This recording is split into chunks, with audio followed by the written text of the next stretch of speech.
Morning, guys. Special treat today. Just gonna read. Don't have a lesson. Of course, I want you to think as we're reading, but I'm not gonna tell you what to think about. I just want you to sit, enjoy, and let's see what's happening with our friend Ivan. Okay, here we go. If you remember yesterday, Ivan had just painted his friend the beetle. Did I show you a picture of that little beetle? There he is, scurrying around Ivan's domain. The next chapter is called Change. Stella is the first to notice the change, but soon we all feel it. A new animal is coming to the Big Top Mall. How do we know this? Because we listen, we watch, and most of all, we sniff the air. Humans always smell odd when change is in the air, like rotten meat with a hint of papaya. Papaya is a fruit. It's a tropical fruit. A lot of in Hawaii and in some of the more warmer areas they grow. Guessing. Bob fears our new neighbor will be a giant cat with slitted eyes and a coiled tail, but Stella says a truck will arrive this afternoon carrying a baby elephant. Oh, I wonder. How do you know? I ask. I sample the air, but all I smell is caramel corn. I love caramel corn.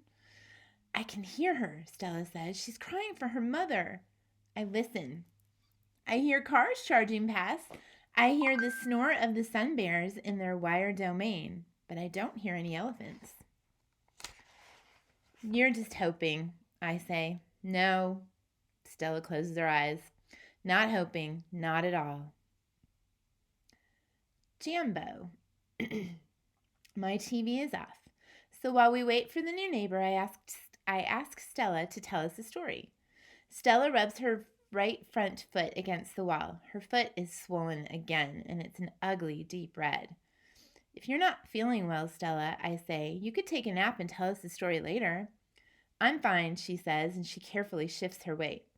Tell us the Jambo story, I say. It's a favorite of mine, but I don't think Bob has ever heard it. Because she remembers everything, Stella knows many stories.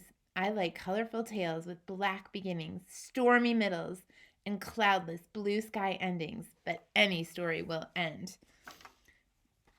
I'm just making a little note here for myself. I've got a sticky note in here, but that's a really good sentence. Sorry. I like colorful tales. I'm going to read it again. Black beginnings, stormy middles, cloudless blue sky endings, but any story will do.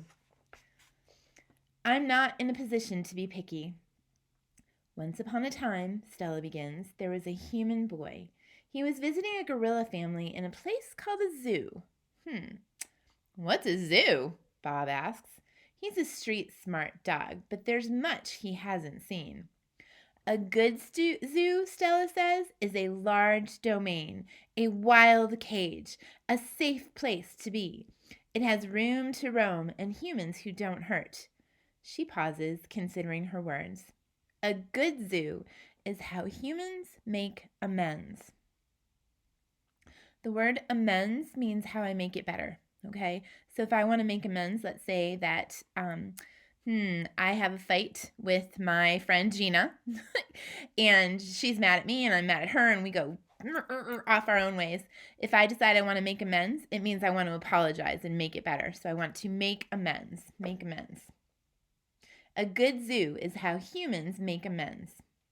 Stella moves a bit, groaning softly. The boy stood on the wall, she continues, watching, pointing. Oh, I lost that. Where's the boy at?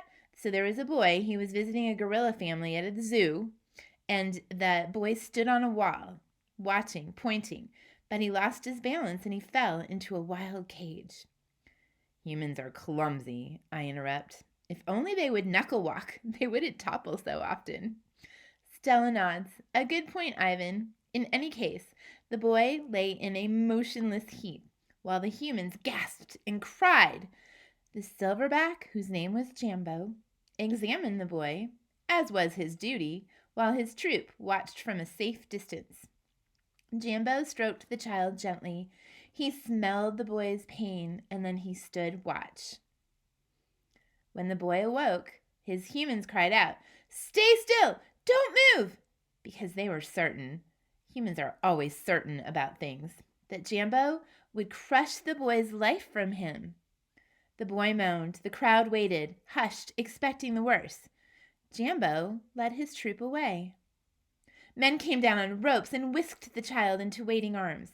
Was the boy all right? Bob asked. He wasn't hurt, Stella says, although I wouldn't be surprised if its parents hugged him many times that night, in between their scoldings. Bob, who had been chewing his tail, pauses, tilting his head. Is this a true story? I always tell the truth, so Stella replies, although sometimes I confuse the facts. Next chapter is called Lucky. I've heard the Jambo story many times. Stella says that humans found it odd that the huge silverback didn't kill the boy. Why, I wonder, was this so surprising? The boy was young and scared and alone. He was, after all, just another great ape. Bob nudges me with his cold nose. Ivan, he says, why aren't you and Stella in a zoo? I look at Stella. She looks at me. She smiles sadly with her eyes, just a little, the way only elephants can do. Just lucky, I guess, she says. The beginning of the next chapter. What do you think? Do you think they're lucky that they're stuck in the Big Top Mall? Think about that. Do you think they're lucky? Arrival. The new neighbor arrives after the 4 o'clock show. When the truck comes lumbering towards the parking lot, Bob scampers over to inform us. Bob always knows what's happening. He is a useful friend to have, especially when you can't leave your domain. With a groan, Mac lifts the sliding metal door near the food court, the place where deliveries are made. A big white truck is backing up to the door, belching smoke.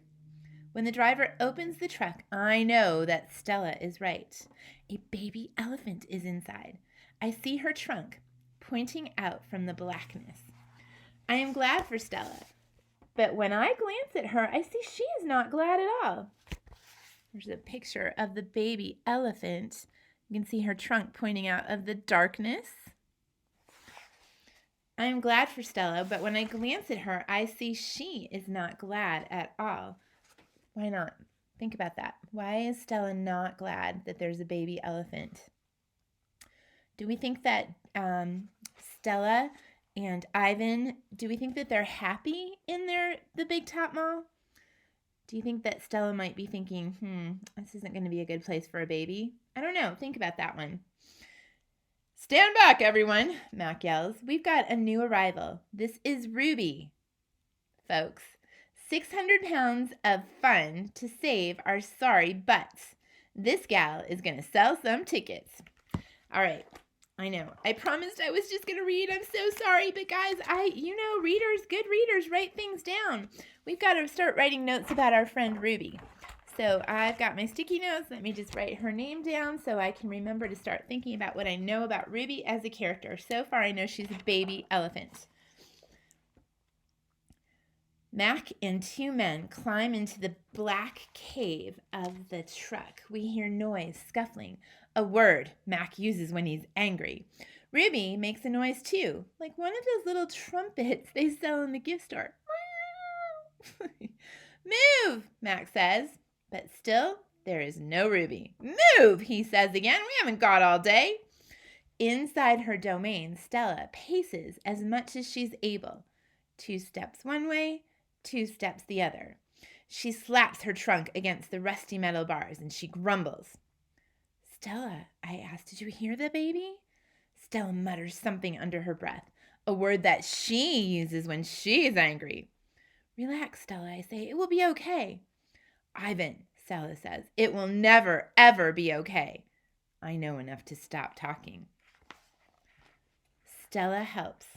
The men are still yelling. Some of the yelling is at each other, but mostly it's at Ruby. We hear scrambling, pounding, shifting. The side of the truck shudders. I'm starting to like this elephant, Bob whispers. I'm getting the big one, Max says. Maybe she can coax this stupid brat out of her truck. Max opens Stella's door. Come on, girl, he urges. He unties the rope attached to the floorbolts. Stella pushes past Mac, nearly knocking him over. She rushes as best she can, limping heavily towards the open back door of the trunk.